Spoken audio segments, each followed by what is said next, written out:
convierte en un issue bien catalítico. Y al final de la Primera Guerra Mundial es cuando Inglaterra, Estados Unidos y Alemania también, temporalmente, las mujeres consiguen el voto. ¿Qué sucede? Que llegan todos los soldados, vuelven los soldados de la guerra, se les dice a las mujeres que estaban trabajando que ahora te empujamos al ámbito doméstico, pero te vamos a dar el voto.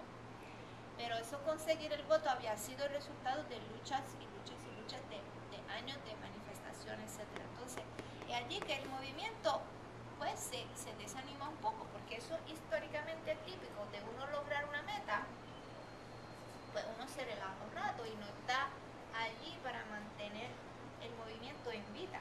¿Okay? Entonces, esa es la época entre las dos olas. La primera ola termina al final de la Primera Guerra Mundial, cuando en muchos estados clave, en muchos países clave, las mujeres consiguen su voto. Entonces, aquí estamos ya en la época de la Guerra Fría. ¿Okay? Entonces, ese problema que no tiene nombre, ¿quién puede describirlo un poquito de cómo lo presenta Friedan? ¿Qué es ese problema? Que la mujer está insatisfecha en esa sociedad porque al volver los esposos de la guerra, etcétera, pues ellas tienen que volver otra vez a la vida de ama de casa y ellas no están conformes con eso, ellas tienen expectativas, ambiciones. Y porque ya se dieron cuenta de que podían hacer exactamente el mismo trabajo del hombre y pues ya ellas no quieren volver a ningún sistema. Ok. Entonces estamos hablando ya de la época estás hablando de la época después de la Segunda Guerra Mundial, en que claramente ha habido una generación precedente de mujeres que han aprovechado de la primera ola, que se han, ¿verdad?, que son profesionales, que se han profesionalizado, etc. Aquellas que están en ese planteamiento son las hijas que han nacido en los años 40, en comienzo de los años 50, ¿verdad?, los años primeros años del baby boom, ¿right?, y que han crecido bajo ese famoso efecto Freud, es decir, que han crecido olvidándose de todas las conquistas de sus madres y pensando que pues si por ejemplo, si soy demasiado inteligente en la escuela, nadie se va a casar conmigo, ¿no? Ya que han todos desarrollado toda esta estrategia que necesita mucha inteligencia, de aparentar ser tonta. Porque por mantener esa femeninidad, por ¿no?, dar el mensaje de que lo que le interesa es buscar un esposo. Entonces, que ha caído un poquito en esa trampa del efecto Freud, ¿okay? Y que Friedan, al entrevistarla, pues, al lidiar con el problema, al investigar el problema, ella se da cuenta de que es un problema bien grave, porque estas mujeres están ajustadas, tienen problema económico, tienen problema... No, explícame un poquito. ¿Qué tipo de mujer está hablando? Bueno, la esposa de hombres que tienen profesiones, que no son, qué sé yo, contables, que son abogados, son doctores, que pues que viven en los suburbs, que pues son famosos, eso era bien boom de los suburbs, que viven cómodos, que no, que tienen cosas, pueden ir a las tiendas a comprarse ropa, cosas lindas, no es que no tienen materiales, pueden hacer lo que quieren, pero pues... Sí. Muy bien, ¿algo más? Y dice también que eso provocaba envidia en las demás que querían pues, ser como ella. También habla una parte de que, o sea, al empezar a aumentar los matrimonios de las jovencitas, pero también dice que empezaron a crear los brasieres de fútbol a esa edad, que eso fue para motivarlas a eso. ¿Lo qué? Los brasieres de fútbol. So, O sea, Ajá. porque eran desde edades de 10, 12 y 13 que no estaban totalmente desarrolladas, como un engaño. Y también habla de, o sea, esa situación de crearle eso es para que ellas puedan, yo me imagino, eso no lo dice allí, pero yo supuse que para ellas poder seducir y engañarlas para estar con los hombres y casarse más rápido. También habla de los nacimientos, de que pusieron como... Empezaron a tener muchos hijos como si fuese un negocio. Sí. es el famoso baby boom. Esa es mi generación, un poquito los años antes. Más en Estados Unidos que en Europa, porque en Europa con todas las destrucciones de la guerra, el baby boom empieza más tarde. Que en Europa el teatro de la guerra es la segunda. Mientras que en Estados Unidos empieza el baby boom más rápido. En parte, el fenómeno de que haya mucho nacimiento después de una guerra es natural, porque durante una guerra uno no se atreve, porque a veces los hombres y mujeres están separados. Entonces, en parte eso. Pero, sí, claro, que esa ideología entra, esa manera de organizar su ser en torno a lo que les falta, hace que vayan a compensar por lo que les falta, organizando su vida en torno a aquel que le provee lo que le falta. Es decir, ese famoso esposo que debe buscar. Y que la misma educación, el ir al college, se convierte en una búsqueda de un esposo, más que de una educación, ¿no? Y que entonces surge ese personaje social de esa mujer que es inteligente pero aparenta ser tonta y utiliza su inteligencia para aparentar eso, y que pues se construye como un objeto deseable, un objeto de placer. Si nosotros pensamos en una actriz muy conocida de ese tiempo que se suicidó. ¿Saben de quién está? Marilyn Monroe. Y si ustedes van, yo estaba mirándome esta película vieja de los 50 en que ella actúa. A mí me gusta mucho porque es un personaje tan contradictorio. Y tú ves que, ¿no?, que con la distancia uno ve cuánto ingenio, cuánta inteligencia una necesitaba para aparentar ese personaje de la tonta. Pero eso te indica una ideología que en parte es suicida. ¿Por qué? Porque uno debe gastar su inteligencia aparentando ser tonta. No podría en vez desarrollarla y ser apreciada, ¿no? Entonces, eso es el cuadro de que estamos hablando. Ese problema sin nombre, ¿no? Que a veces podrá parecer un problema superficial. Son mujeres que no tienen problema económico, no es un problema de clase, pero son problemas que a veces son bien sustanciales por el ser interno, y que despiertan lo que se conoce como la segunda ola. Es decir, esa subsiguiente intensa actividad de las mujeres que está enfocada en conocer sí mismo, ¿verdad? Porque al uno estar organizado en torno a algo que le falta, ¿cómo va a conocer su ser interior? ¿Cómo va a conocer su mismo mecanismo de placer, de sentimientos, de emociones, ¿verdad? Y es el periodo en que se estudia mucho la sexualidad de la mujer, el placer clitorideo se legitimiza, por fin se escribe acerca de ello, de cómo es importante para la mujer, y mucho más, ¿verdad? Mucho más conocimiento. Es también el periodo en que la mujer empieza en estos movimientos llamados de autoconciencia o de levantamiento de conciencia, es decir, empiezan a crear espacios de mujeres. Que uno de los aspectos del efecto Freud es que las mujeres se menosprecian a sí mismas y menosprecian a otras mujeres. Solamente ven otras mujeres como rivales.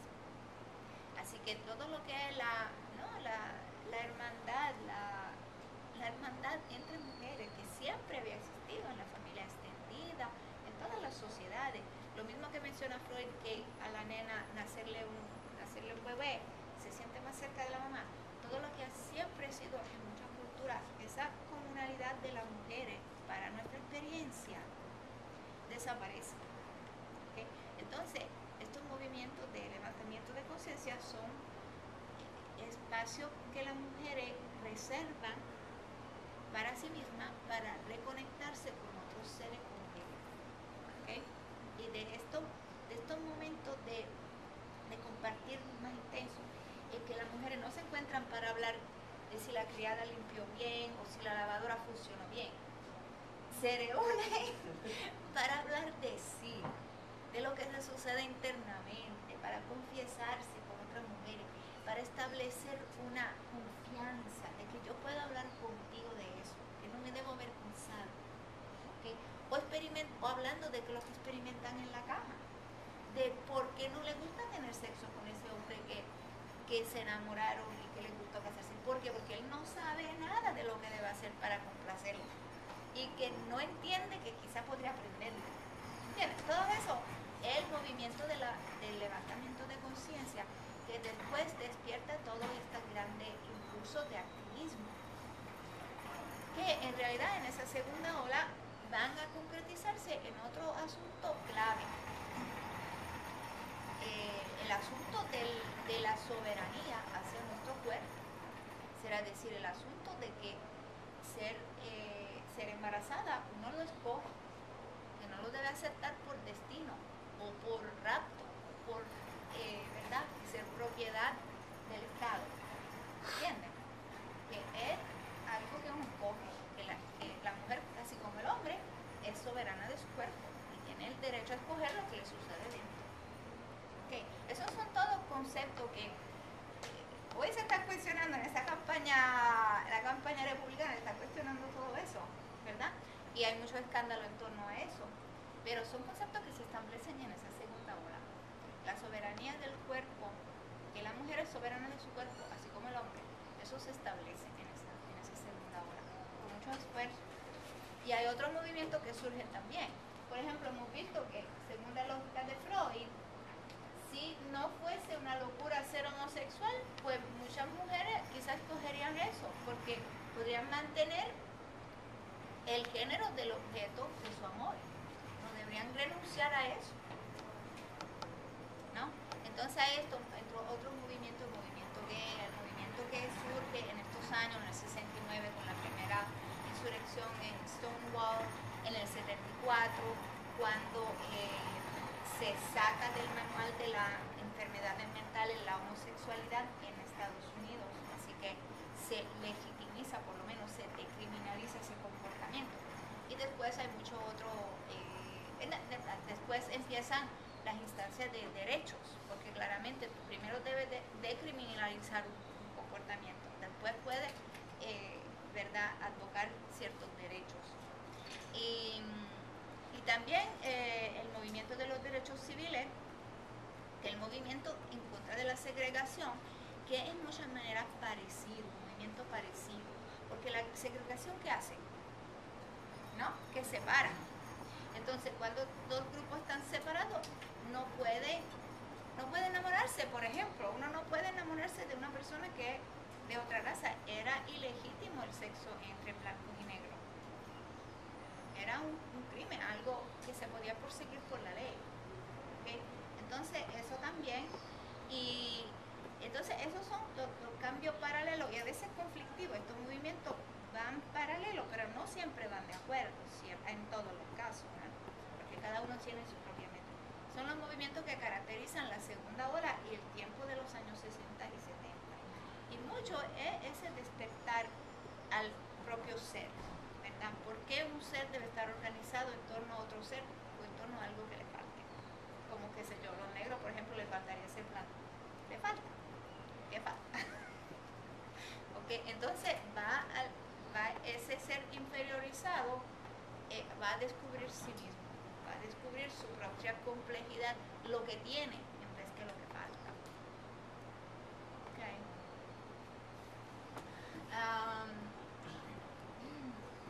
Okay. Entonces, vamos a ver aquí, desde el punto de vista ideológico, ¿en qué manera esa ideología servía a ayudar la ideología de la Guerra Fría?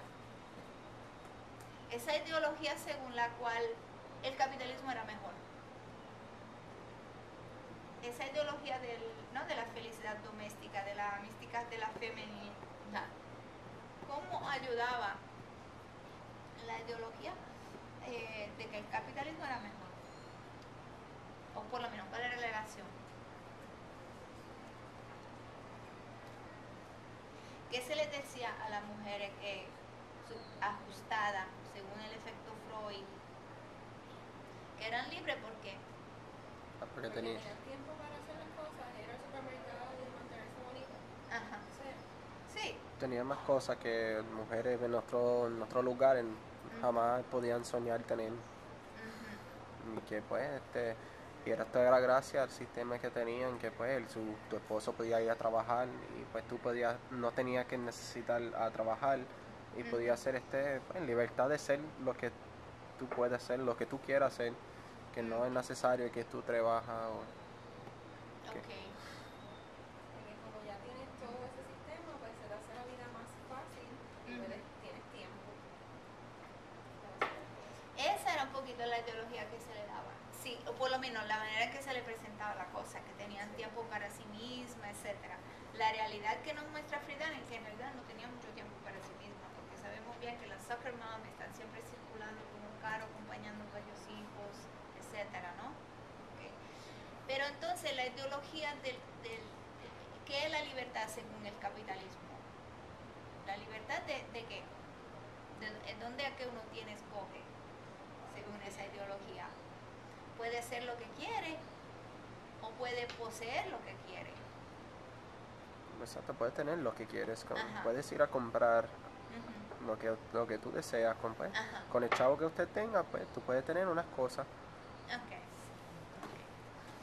Entonces es un poquito, ¿no? el engaño ideológico, porque parece que la ideología es siempre un engaño en una cierta medida, todas son igualmente engaños. Pero no, el engaño es que al tú tener la libertad de comprar, tienes la libertad de ser. Porque en realidad lo que tú puedes comprar no es lo que tú eres. ¿No? De nuevo, es una manera de materializar, ¿no? Materializar, de confundir el poseer con el ser. El ser es un trabajo más interior y es un trabajo pues también de conexión con otros seres humanos, pero no necesariamente un trabajo de poseer bienes materiales. Okay.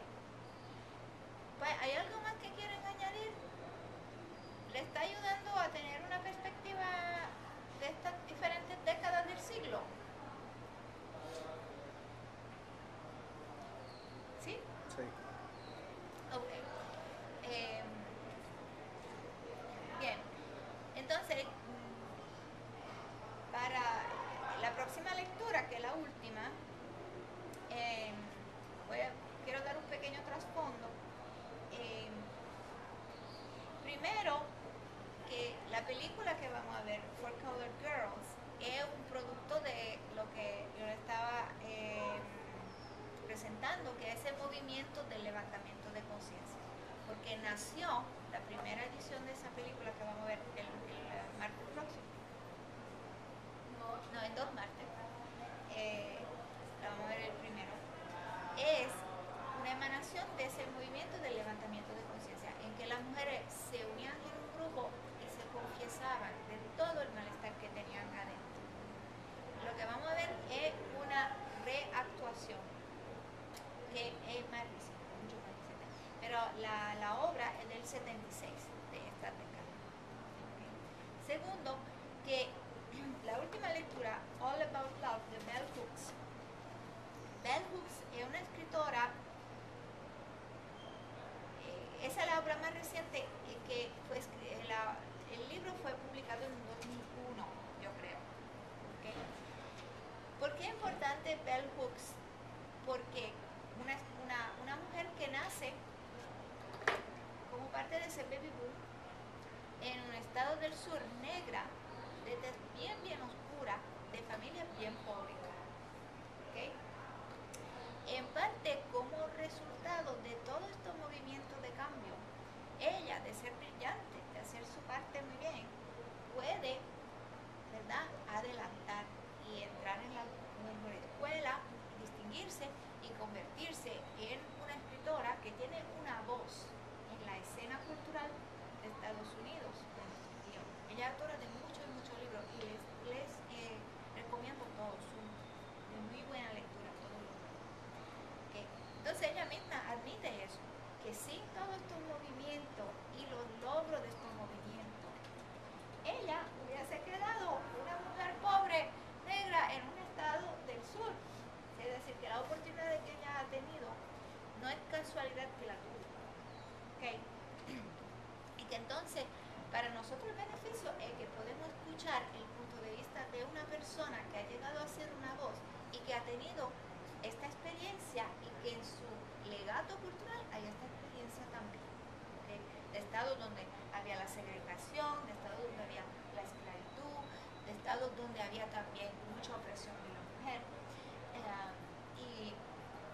Y entonces lo que me interesa a mí de ese libro en particular, que estaremos leyendo en los otros capítulos, el tema, porque quizás la lectura que más cerca, más apropiadamente acerca del tema de nuestro curso, que es el amor. All About Love, es el título. Y los interrogantes que ella pone, entonces, ese amor que estamos siempre buscando, ¿no?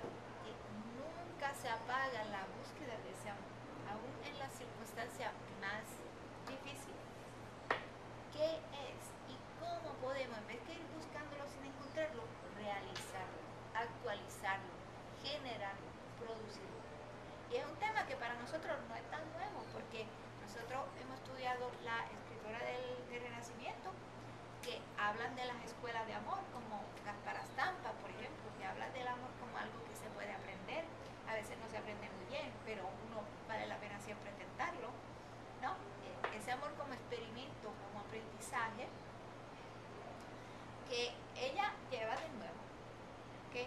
En una forma muy diferente, porque ella lo habla con una retórica muy diferente, en contexto muy diferente, pero la conclusión a la que llega es parecida, o sea, decir que estamos siempre en busca de eso, pues vamos a producirlo, vamos a aprender cómo realizarlo, porque ¿por qué ir siempre en búsqueda cuando en realidad nosotros podemos ser la fuente? Ok, eso es la introducción que doy, y la lectura hacia la discusión va a ser la próxima vez. Yo no sé si he enviado eso en anejo, pero imagino que ahora todo el mundo sabe cómo accesar en línea, ¿verdad? Porque si se me olvida, no es que después me dicen, no lo encontré. Ok. ¿Ah? Que ustedes la envíen. La envié. Ok, entonces estamos bien. Ok, pues entonces nos reunimos el próximo martes. Muchas gracias.